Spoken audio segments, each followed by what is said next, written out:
सभी को नमस्कार। जय हिंद, जय भारत, वंदे मातरम। आज अपना टॉपिक है विद्यालय प्रबंधन या शैक्षिक प्रबंधन के कार्य। एक हिस्सा हमने कर लिया था विद्यालय प्रबंधन का या शैक्षिक प्रबंधन का। आज अपना दूसरा हिस्सा रहेगा शैक्षिक प्रबंधन में। तो टॉपिक का नाम लिखें विद्यालय प्रबंधन के या शैक्षिक प्रबंधन के कार्य। शैक्षिक प्रबंधन के कार्य।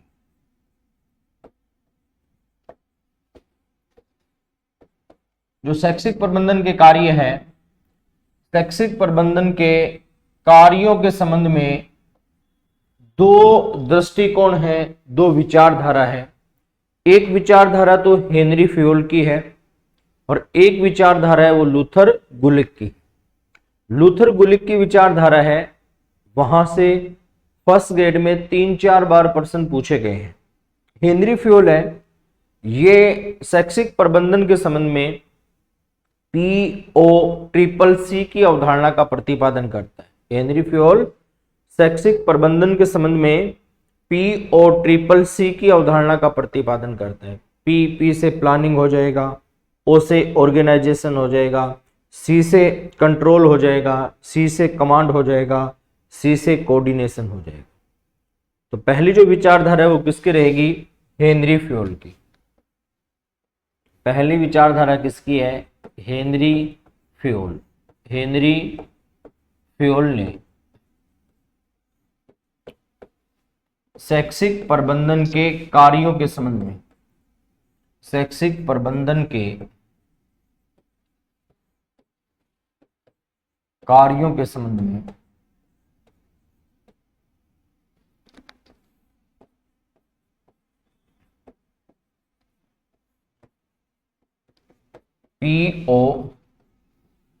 POCCC की अवधारणा का प्रतिपादन किया।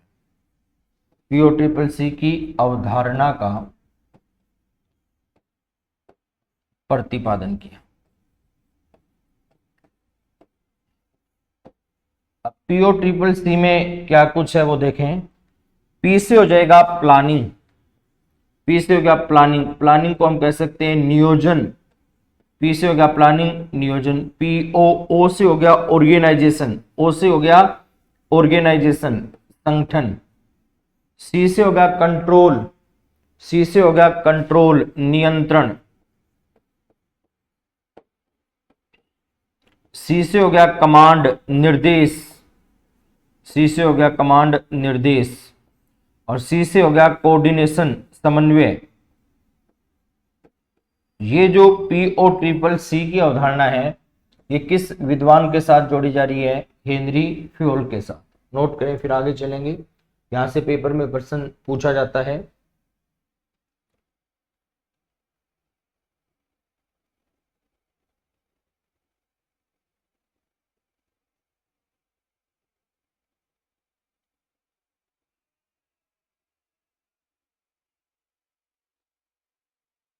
चलें आगे।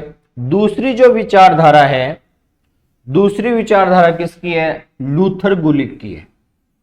और ये इंपॉर्टेंट भी है, इंपॉर्टेंट कर दिया। दूसरी विचारधारा किसकी है?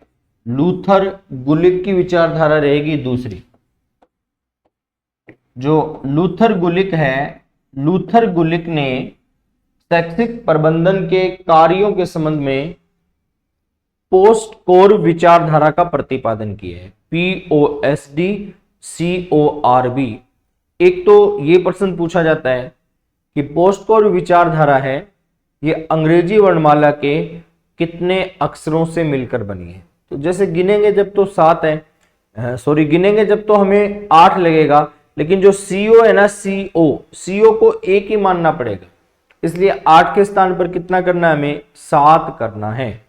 तो लूथर गुलिक ने शैक्षिक प्रबंधन के कार्यों के संबंध में पोस्ट कोर विचारधारा का प्रतिपादन किया है। POSDCORB।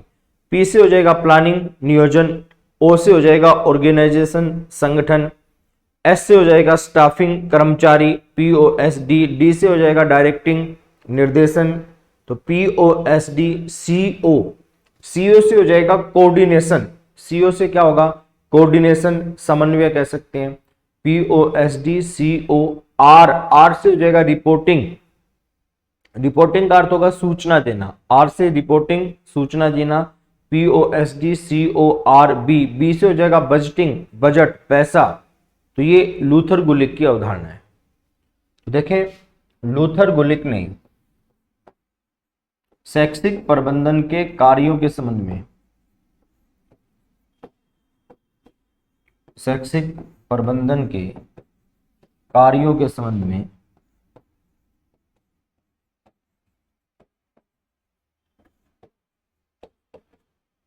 पोस्ट कॉर्ब विचारधारा का प्रतिपादन किया है। POSD CORB, पोस्ट कॉर्ब विचारधारा का या अवधारणा का प्रतिपादन किया है।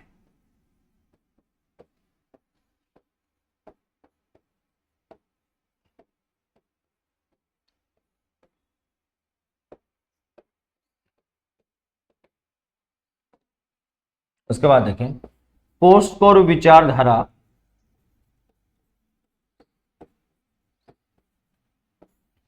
पोस्ट कॉर्ब विचारधारा अंग्रेजी वर्णमाला के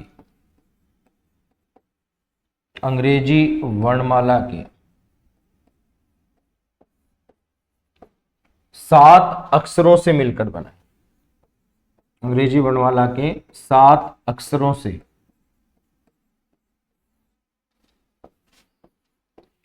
मिलकर बना है।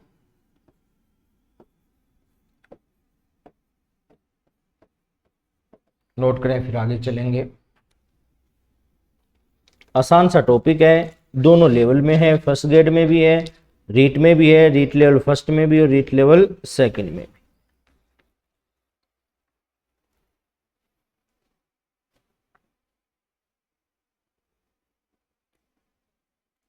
चले आगे।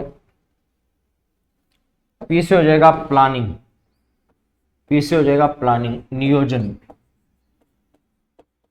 ओ से हो जाएगा ऑर्गेनाइजेशन संगठन,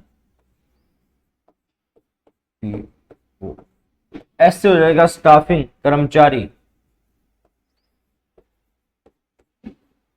डी से हो जाएगा डायरेक्शन निर्देशन, सीओ से हो जाएगा कोऑर्डिनेशन समन्वय,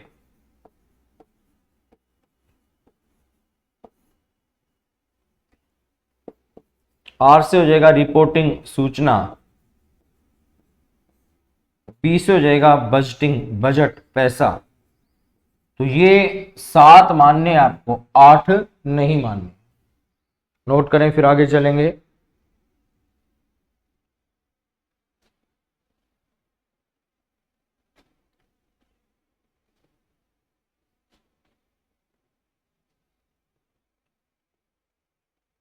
अब ये तो 2 विचारधारा के अनुसार शैक्षिक प्रबंधन के कार्य रहेंगे।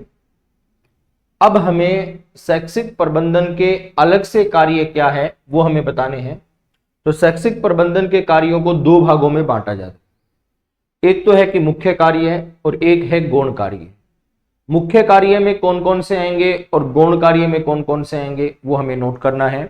तो देखें शैक्षिक प्रबंधन के जो कार्य हैं, शैक्षिक प्रबंधन के कार्यों को 2 भागों में बांटा जाता है। एक तो कौन सा रहेगा मुख्य कार्य और एक कौन सा रहेगा गौण कार्य। एक तो कौन सा है मुख्य कार्य है और एक कौन सा रहेगा गौण कार्य। मुख्य कार्य में देखें किन किन को शामिल किया गया है। मुख्य कार्य में जो पोस्ट कोर विचारधारा है उसके 3-4 कार्य शामिल किए जाएंगे जी। जैसे पी से प्लानिंग नियोजन है, नियोजन। ओ से ऑर्गेनाइजेशन संगठन है, PO। एस से स्टाफिंग कर्मचारी है, स्टाफिंग अपना कर्मचारी है, POS स्टाफिंग कर्मचारी। सी से डायरेक्शन निर्देशन है, डी से निर्देशन हो गया। और 5वां कोऑर्डिनेशन समन्वय है, 6ठा अभिप्रेरणा है, और सातवां नियंत्रण। ये शैक्षिक प्रबंधन के मुख्य कार्य माने जाएंगे, इन्हें मुख्य कार्यों की श्रेणी में रखा जाएगा। तो नियोजन, संगठन, कर्मचारी, निर्देशन, समन्वय, अभिप्रेरणा और नियंत्रण, ये 7 कार्य है जो शैक्षिक प्रबंधन के कौन से कार्य माने जाएंगे, मुख्य कार्य माने जाएंगे। संचार, निर्णय, नवाचार, प्रतिनिधि, ये जो 4 कार्य हैं ये शैक्षिक प्रबंधन के कौन से कार्य माने जाएंगे, गौण कार्य माने जाएंगे। संचार, निर्णय, नवाचार और प्रतिनिधि। अब इन कार्यों की थोड़ी थोड़ी डिटेल करनी है हमें, किसके अंतर्गत क्या क्या आएगा, तो अब हम डिटेल करेंगे, नोट करें इसे।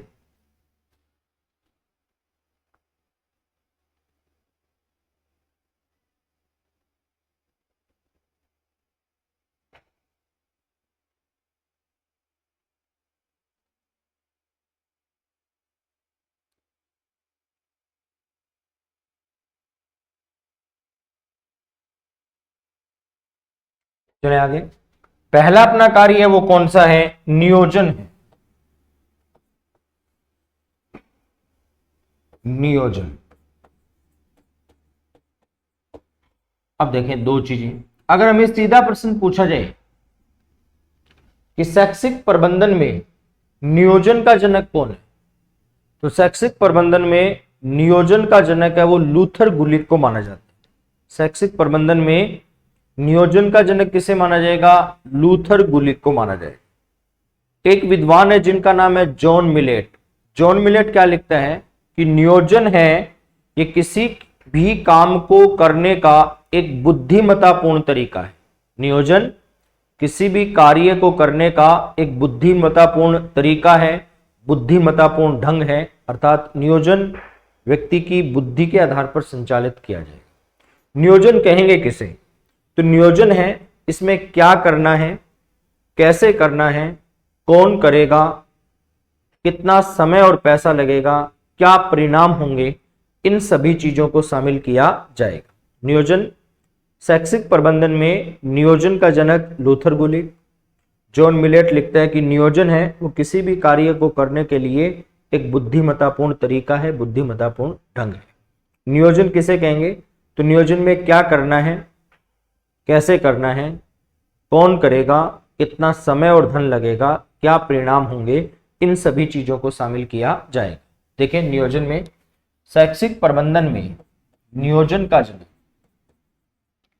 शैक्षिक प्रबंधन में नियोजन का जनक,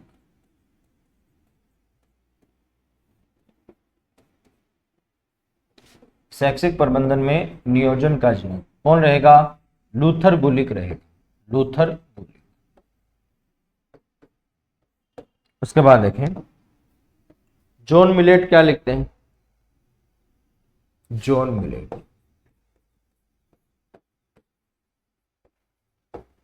नियोजन किसी भी कार्य को करने के लिए,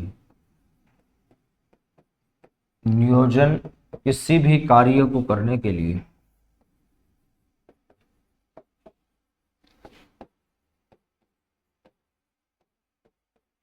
किसी भी कार्य को करने के लिए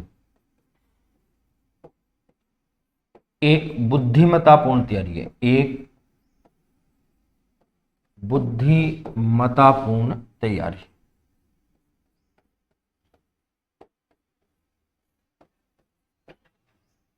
नियोजन में क्या करना है, नियोजन में क्या करना है, कैसे करना है,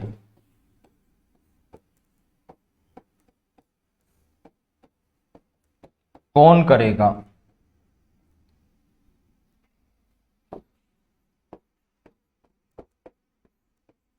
कितना समय व पैसा खर्च होगा, कितना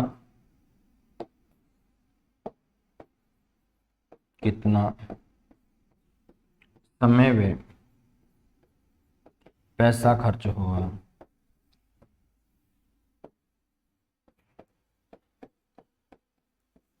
क्या परिणाम होंगे, क्या परिणाम होंगे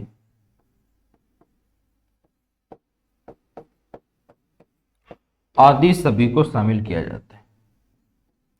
आदि सभी को शामिल किया जाता है।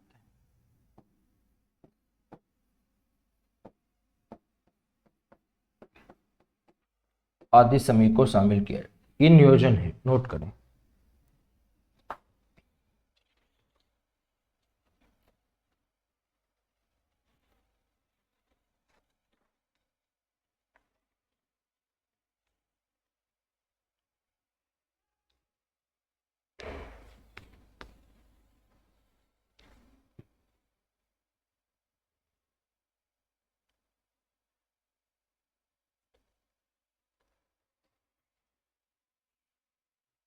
हो गया।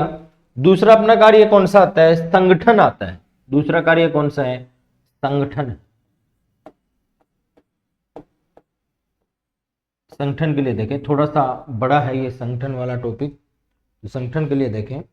अगर पूछा जाए कि संगठन के संबंध में 4PS अवधारणा का प्रतिपादन किसने किया है, संगठन के संबंध में 4PS अवधारणा का प्रतिपादन किसने किया है, तो 4PS अवधारणा का प्रतिपादन है वो लूथर गुलिक ने किया।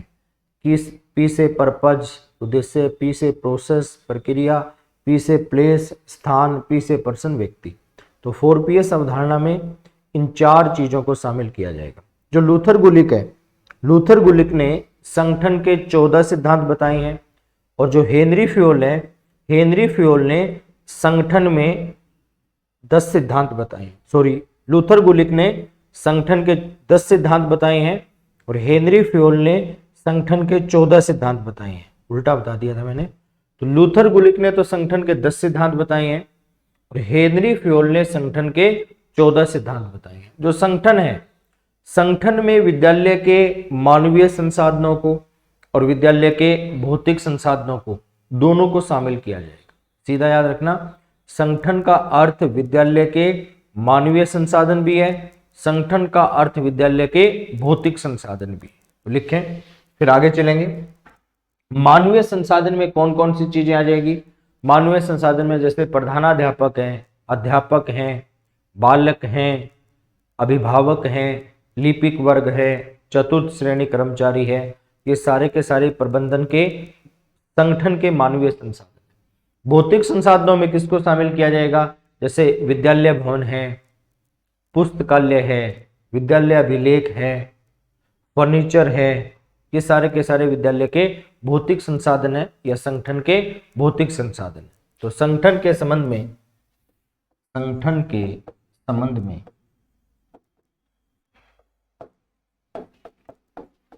4PS अवधारणा का प्रतिपादन, 4PS अवधारणा का प्रतिपादन किसने किया, लूथर गुलिक ने किया। लूथर गुलिक ने किया। 4PS में देखें, सबसे पहले पी से है पर्पज उद्देश्य, दूसरा पी से है प्रोसेस प्रक्रिया, फिर तीसरा पी से है प्लेस स्थान, फिर चौथा पी से है पर्सन व्यक्ति। ये 4PS अवधारणा रही। इसके बाद देखें, संगठन के संबंध में लूथर गुलिक ने 10 सिद्धांत बताए। ऐसा लिख लो, लूथर गुलिक ने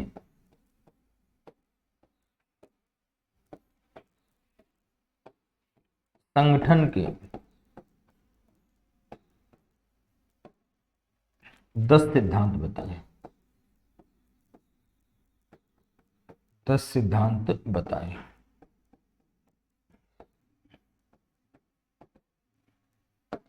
हेनरी फ्योल ने संगठन के, हेनरी फ्योल ने संगठन के 14 सिद्धांत बताएं। 14 सिद्धांत बताएं।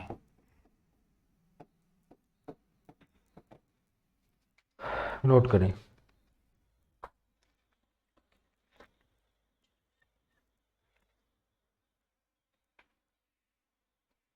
थोड़ा सा बड़ा टॉपिक है ये संगठन वाला, बड़ा हो अपने को तो सारी चीजें याद करनी है जिससे कि पेपर में कोई भी प्रश्न हमारा गलत ना हो, ऐसा याद करना है।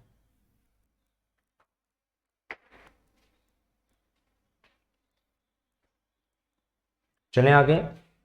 उसके बाद आता है संगठन के संसाधन। संगठन का टॉपिक चल रहा है अपना संगठन के संसाधन। संगठन के संसाधन, और जो संगठन के संसाधन है, संगठन के संसाधनों को कितने भागों में बांटा गया है? 2 भागों में बांटा गया। एक तो कौन से संसाधन है? मानवीय संसाधन है। एक तो कौन से है? मानवीय संसाधन है। और दूसरे कौन से हैं? भौतिक संसाधन है। एक तो मानवीय हो गया, दूसरा कौन सा है? भौतिक संसाधन। भौतिक संसाधन। मानवीय संसाधनों में देखें किन किन को शामिल किया जाएगा। मानवीय संसाधनों में जैसे प्रधानाध्यापक, अध्यापक, बालक, अभिभावक,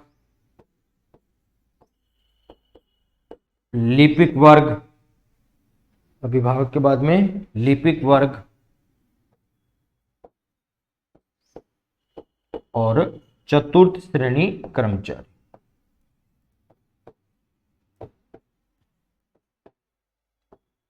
चतुर्थ श्रेणी कर्मचारी, ये सारे किस में शामिल रहेंगे? मानवीय संसाधनों में शामिल रहेंगे।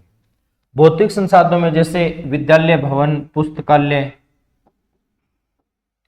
विद्यालय भवन, पुस्तकालय,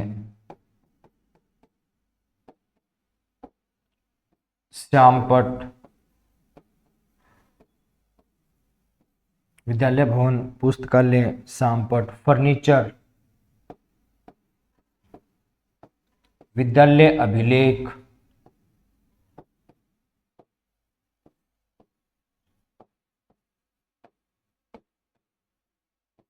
इन सभी चीजों को इसमें शामिल किया जाएगा।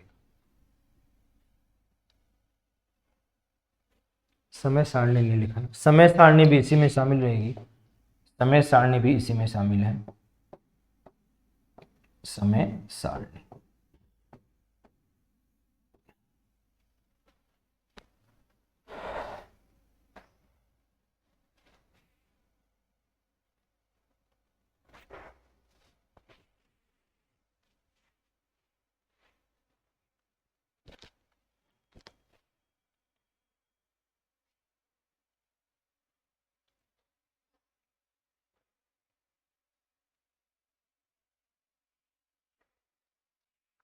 हो गया, चले आगे। तो एक कुछ पहले तो मानवीय संसाधन करने हैं 5-7 जो इंपॉर्टेंट है, उसके बाद में भौतिक संसाधन करने हैं। तो पहले हम मानवीय संसाधन कर लेते हैं, कौन कौन से हैं मानवीय संसाधन।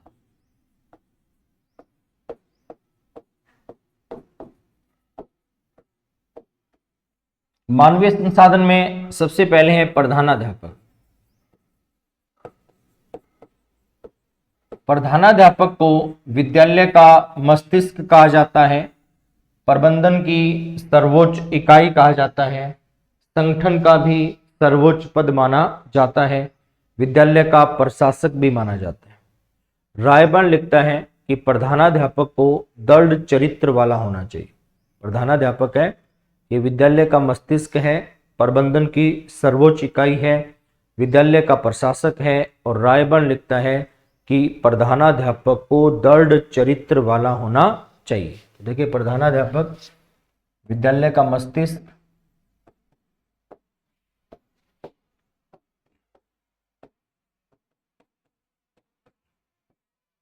प्रबंधन की सर्वोच्च इकाई, प्रबंधन की सर्वोच्च इकाई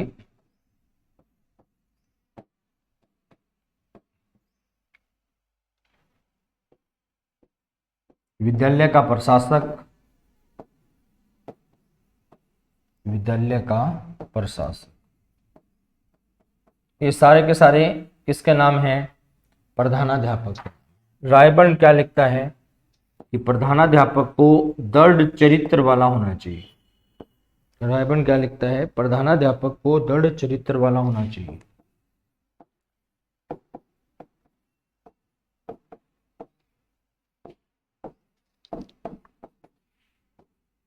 दृढ़ चरित्र वाला होना चाहिए।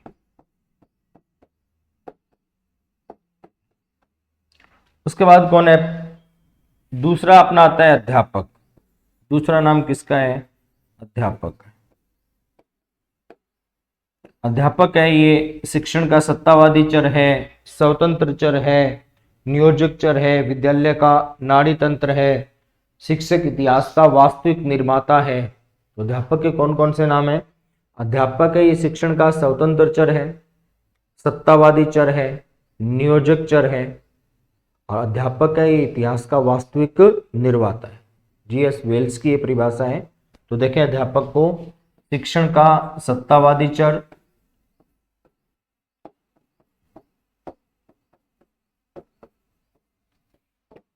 शिक्षण का सत्तावादी चर, शिक्षण का स्वतंत्र चर,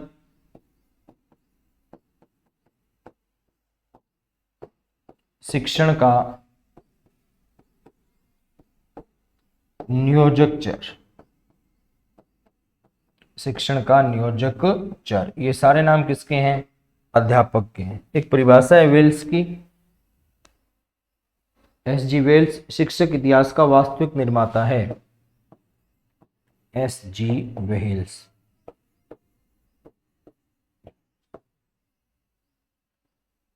शिक्षक इतिहास का वास्तविक निर्माता है। शिक्षक इतिहास का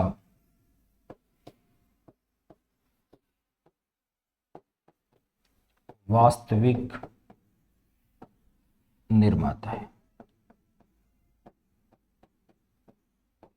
शिक्षक इतिहास का वास्तविक निर्माता है। नोट करें।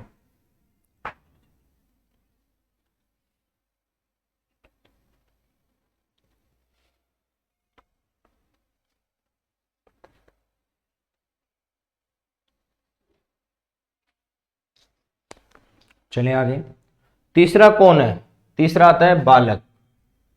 तीसरा कौन है? तो तीसरा अपना बालक है। बालक कौन है? शिक्षण का परतंत्र चर है, शिक्षण का नियोजनाधीन चर है, शिक्षण का धुरी चर है, शिक्षण का केंद्र चर है। सारे के सारे नाम किसके हैं? बालक के रहेंगे। तो बालक है ये शिक्षण का धुरी चर, शिक्षण का केंद्र चर, शिक्षण का केंद्र चर,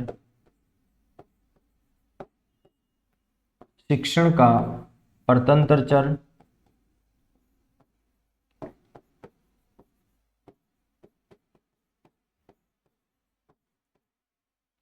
शिक्षण का नियोजनाधीन चर, शिक्षण का नियोजनाधीन चर।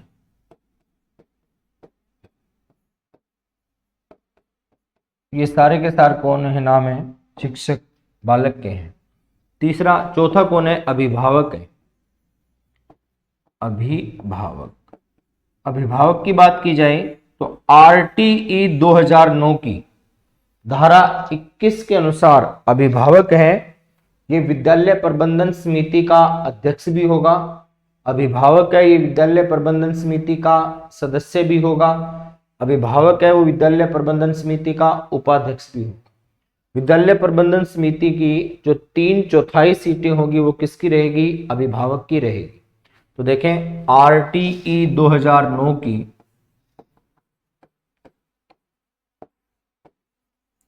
धारा 21A के आधार पर, धारा 21A के आधार पर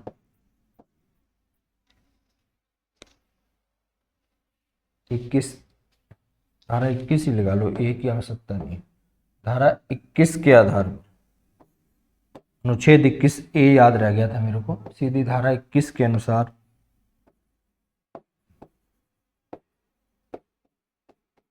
अभिभावक का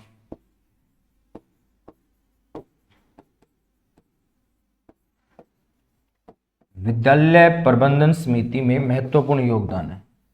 अभिभावक का विद्यालय प्रबंधन समिति, एसएमसी, विद्यालय प्रबंधन समिति में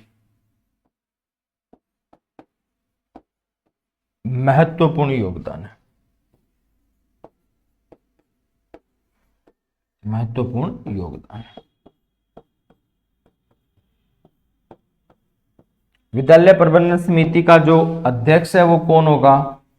विद्यालय प्रबंधन समिति का अध्यक्ष है वो अभिभावक होगा। विद्यालय प्रबंधन समिति का उपाध्यक्ष कौन होगा? तो विद्यालय प्रबंधन समिति का उपाध्यक्ष भी कौन है? अभिभावक है। और विद्यालय प्रबंधन समिति में अभिभावकों की सदस्य संख्या, विद्यालय प्रबंधन समिति के जो सदस्य हैं, सदस्य संख्या कितनी होगी अभिभावकों की? 3/4 अभिभावक, 12 है वो अभिभावक रहेंगे। 16 में से 12 कौन है? तो 16 में से 12 अभिभावक रहेंगे, नोट करें। उसके बाद जो लिपिक वर्ग है और चतुर्थ श्रेणी कर्मचारी है उनको लिखने की आवश्यकता नहीं है, क्योंकि लिपिक वर्ग है और चतुर्थ श्रेणी कर्मचारी है वो संगठन में सहयोगी के रूप में काम करेंगे। किसके रूप में काम करेंगे? तो संगठन में सहयोगी के रूप में काम करेंगे चतुर्थ श्रेणी कर्मचारी भी और ये लिपिक वर्ग भी, नोट करें। फिर आगे चलेंगे।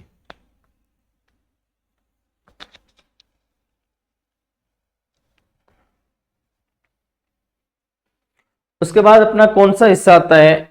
उसके बाद हमारा हिस्सा आएगा प्रबंधन के भौतिक संसाधन। कौन से? प्रबंधन के भौतिक संसाधन, ये हमें करने हैं। ये थोड़ा सा बड़ा टॉपिक है, एक क्लास में ये सारा टॉपिक हो जाएगा, क्योंकि विद्यालय प्रबंधन समिति का जो है ये सारा मामला, शैक्षिक प्रबंधन वाला, ये 4 क्लास में आएगा। एक साथ 2 घंटे की डाल देंगे तो उससे आप बोर हो जाओगे, अच्छे से पढ़ भी नहीं पाओगे। तो अभी के लिए इतना ही, कल हम इससे आगे करेंगे कौन सा? संगठन के भौतिक संसाधन। इसमें विद्यालय भवन, पुस्तकालय, सामपट, फर्नीचर, विद्यालय अभिलेख, समय सारणी। तो ये कल एक पूरी क्लास हो जाएगी, परसों ये अपना टॉपिक पूरा हो जाएगा। अभी के लिए इतना ही। जय हिंद, जय भारत, वंदे मातरम।